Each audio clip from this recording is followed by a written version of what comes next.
لأول مرة منذ توليه قيادة الإدارة السورية الجديدة ظهور علني لزوجة أحمد الشرع خلال استقباله برفقة وزير الخارجية أسعد الشيباني وفدا نسائيا من الجالية السورية في أمريكا.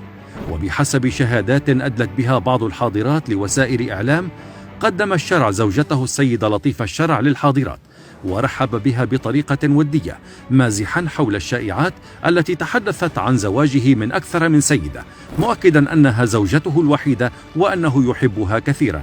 وقال الشرع ممازحا الحضور: والله هي وحدة ما في غيرها، وما تسمعوه في السوشيال ميديا مجرد إشاعات.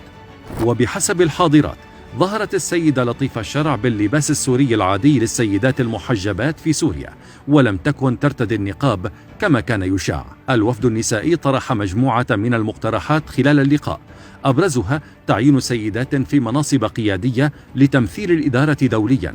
ليجيب الشرع بأن التعيينات ستعتمد على الكفاءة دون تمييز، مؤكدا على رؤيته بتعزيز حقوق المرأة وتمكينها في مختلف المجالات، واصفا إياها بالعنصر الفاعل والمتميز الذي لا يمكن الاستغناء عنه في أي مرحلة من مراحل البناء.